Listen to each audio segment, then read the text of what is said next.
Nah, hidup harus berarti. Kalau sakit, jangan langsung ke rumah sakit. Kunjungi dulu puskesmas atau dokter umum.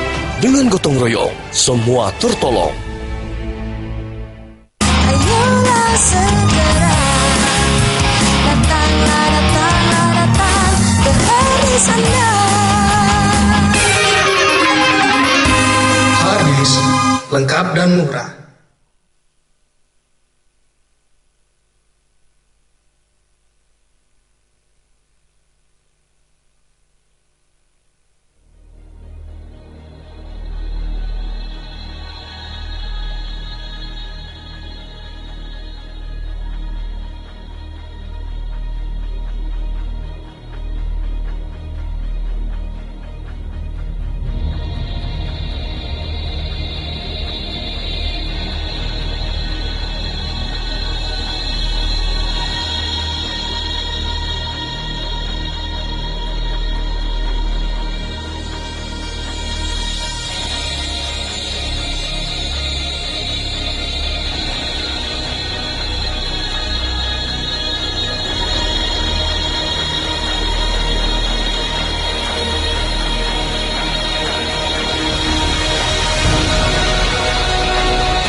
Hidup di pesisir, harusnya pesisir diselamatkan, bukan kemudian diuruk dan dijadikan apartemen, dijadikan hotel, dijadikan mall, dijadikan tempat-tempat lainnya.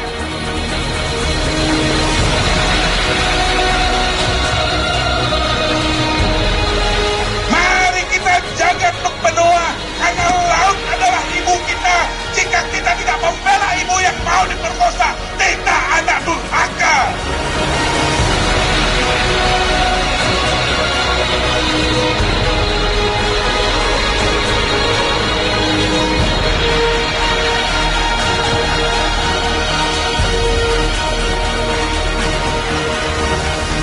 Bangsa maritim harusnya menjaga nelayan, harusnya menjaga laut. Bangsa pelaut mengapa nguruk laut?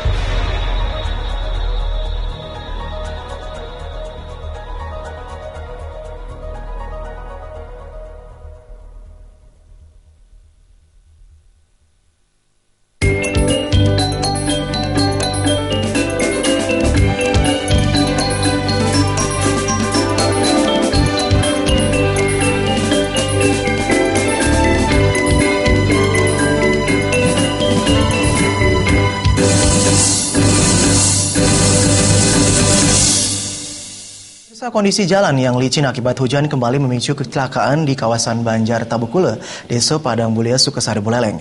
Kali ini mobil Xenia dengan nomor polisi 856 IU masuk ke dalam sungai dan sempat menimbulkan kemacetan. Peristiwa berawal ketika pengendara mobil Xenia Budit Samarta tidak bisa mengendalikan laju kendaraannya saat melintas di jalur Denpasar Singaraja. Akibat jalan yang licin, kendaraan yang dikemudikannya terjerembab ke dalam sungai sedalam 5 meter. Kondisi mobil yang terbalik mengakibatkan kepala pengemudi berada di dalam air. Suara gemuruh dan ledakan kecil membuat warga sekitar terkejut dan langsung menghampiri tempat kejadian. Namun hingga 2 menit berselang pasca kejadian, warga tidak berani memberikan pertolongan karena mobil mengeluarkan asap tebal.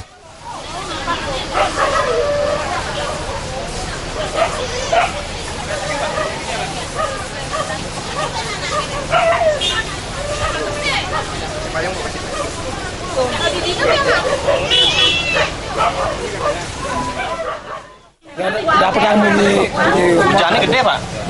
Balas saja. Lihat kedar tuh, lihat sudah ada lagi bawah. Itu bapaknya ngangkat orang ngasih-ngasih ini bisa ketiduran lah sini. Saya enggak tahu, Pak. Nah, sudah petang bujum tadi ini mungkin ulo saya cuma itu ngoyong membon. Cuma ini karena ngelengohan gitu. Pak, katanya di sebelah sini pernah ya terjadi, Pak. Jatuh mobil pernah sampai di sini. Sebelah sini katanya dulu, Pak. Oh, sepeda motor ada, mobil enggak, sepeda motor. Nggak tahu Pak saya Pak. Licin apa Pak Kak? Licin atau gimana itu Pak?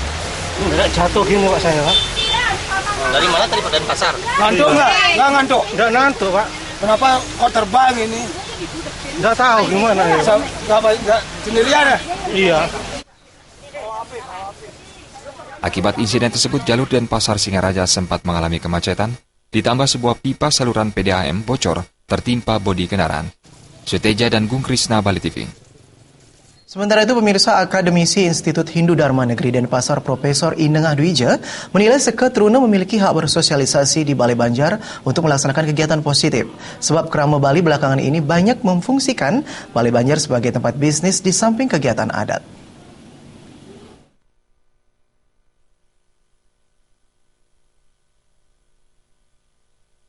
Di Bali selama ini menerapkan desa pekraman sebagai benteng pertahanan untuk pelestarian adat dan budaya Bali.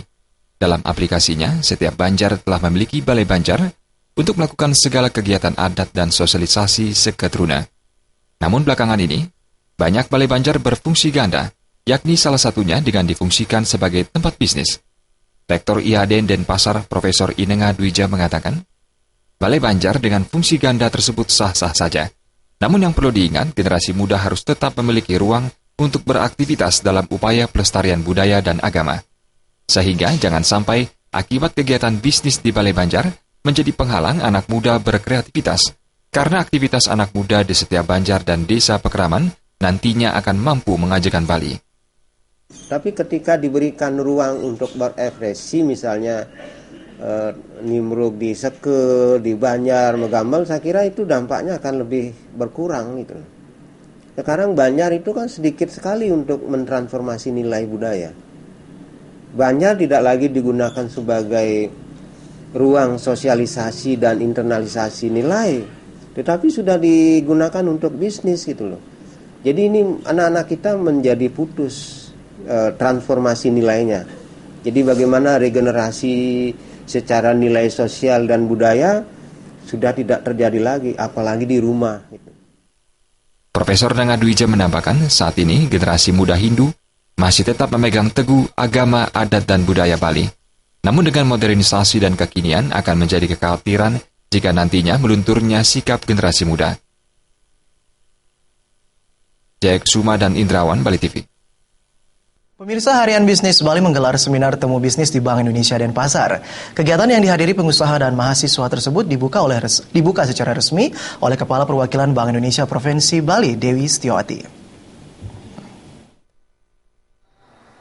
Seminar temu bisnis yang digelar di Bank Indonesia Denpasar menghadirkan 5 pembicara. Kelima pembicara tersebut yakni Ketua Umum Kadin Bali, Anagung Ngurah Alit Wiraputra, Pemimpin BNI Kantor Wilayah Denpasar, Risang Widoyoko, Rektor Universitas Udayana, Profesor Iketut Swastika, Rektor Universitas Warmadewa, Dewa Putu Widiana, dan Rektor Undiknas, Profesor Sri Dharma. Dengan moderator Ketua IWAPI Bali, Tini Gorda. Seminar tersebut mengusung tema Tantangan dan Strategi Wirausaha Muda Bali 2016. Kepala Perwakilan Bank Indonesia Provinsi Bali, Dewi Setiawati mengatakan, melalui seminar ini diharapkan memotivasi generasi muda untuk berwirausaha. Sementara wirausahawan muda yang sudah terjun dalam industri diminta mencermati kondisi di sekitar untuk meningkatkan kualitas dalam rangka menghadapi persaingan ekonomi global dan masyarakat ekonomi ASEAN.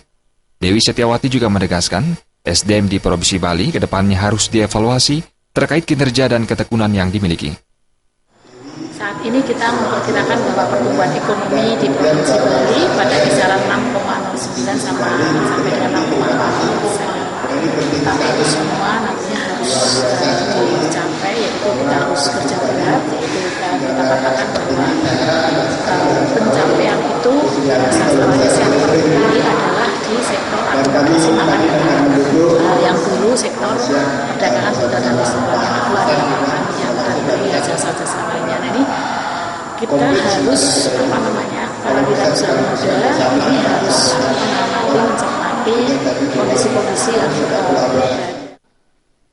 Lebih lanjut dijelaskan, untuk menopang dan mengembangkan wirausaha, generasi muda juga diharapkan mampu memanfaatkan media online untuk memperluas wawasan di bidang wirausaha.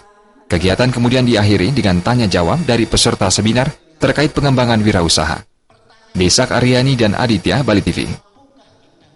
PT PLN Persero Area Bali Timur melakukan penyalaan listrik bagi pelanggan pasang baru atas nama David Jones di kawasan Pantai Ketewel Gianyar. Penyalaan dengan daya 41.500 volt ampere untuk akomodasi pariwisata tersebut lebih cepat dari waktu tunggu.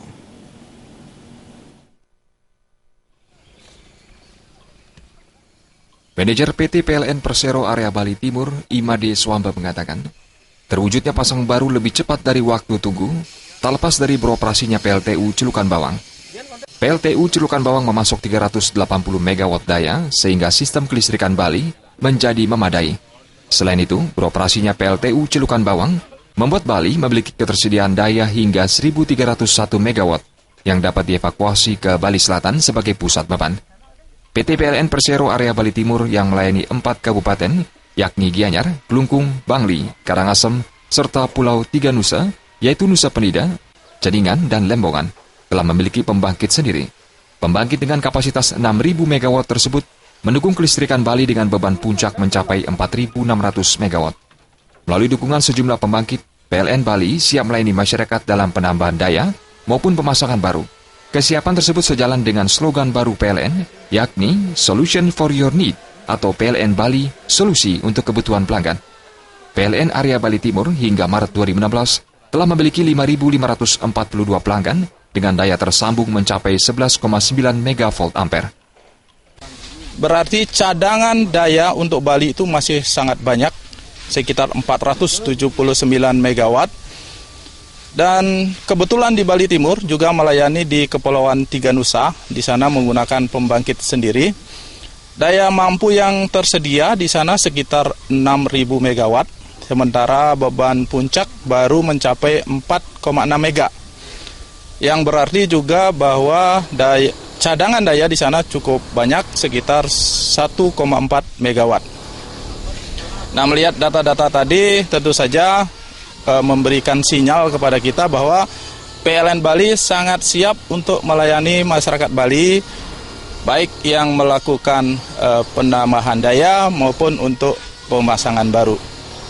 Tagline PLN Bali saat ini adalah Solution for Your Need, di mana PLN Bali adalah solusi untuk kebutuhan pelanggan. Selain layanan lebih cepat dari waktu tunggu, PLN juga melaksanakan program tambah daya gratis bagi pelanggan rumah tangga, khusus untuk daya 900 menjadi 1.300 volt ampere. Program gratis ini berlaku hingga 31 Desember 2016, sehingga masyarakat yang masih menggunakan daya 900 volt ampere agar memanfaatkan kesempatan tersebut. Sufiatna dan Alit Setiawan